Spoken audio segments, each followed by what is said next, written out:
Hey folks, in my last video about what disability activism gets wrong, one of the things I described was tone policing. Essentially, tone policing is the attempt by activists to morally mandate what language is and is not acceptable with regard to discussions about disability and how to make reference to those who have disabilities.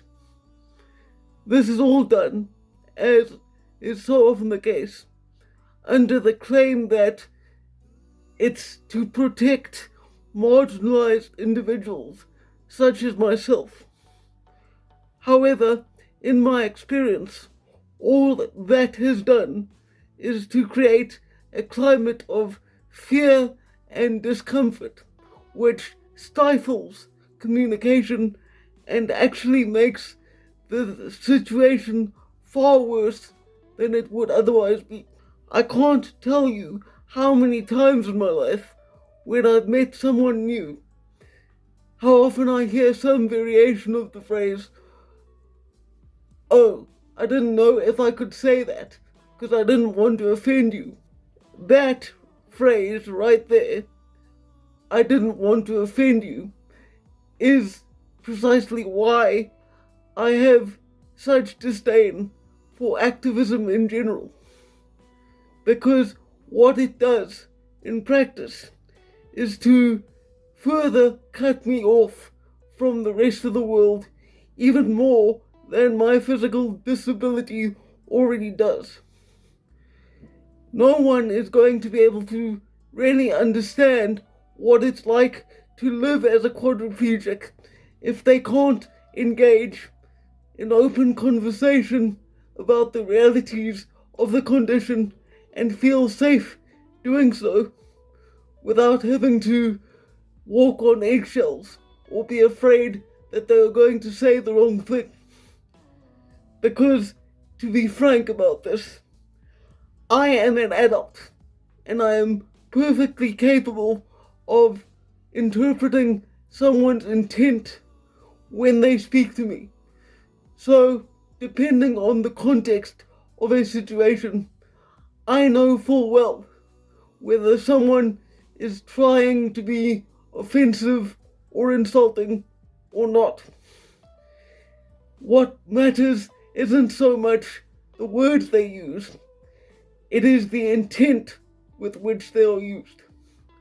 And for the record, if you want to hear some of the most politically incorrect and, quite frankly, jarring gallows humor in the world, all you need to do is spend time in institutions dedicated to people with disabilities.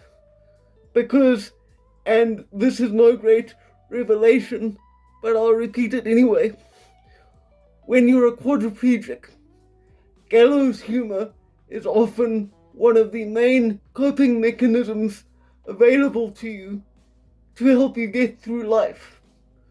Because this is something I've noticed as well. Activists always want to make everything about what they do seem serious and profound. But when it comes to something like severe disability, like mine, quadriplegic cerebral palsy,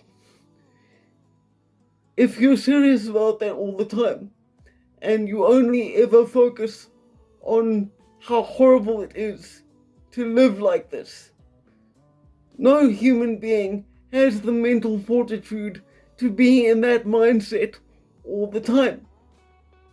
Being able to laugh about the difficulties I face is essential in my ability to keep on living.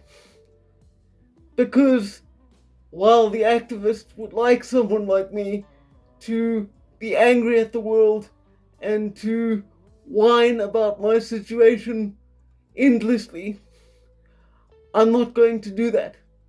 I would rather use humor and good conversation as a bridge to foster greater understanding, and thereby hopefully make the world slightly better than it was when I found it. This will be a short one today. I hope, as always, that you found some use in what I've said.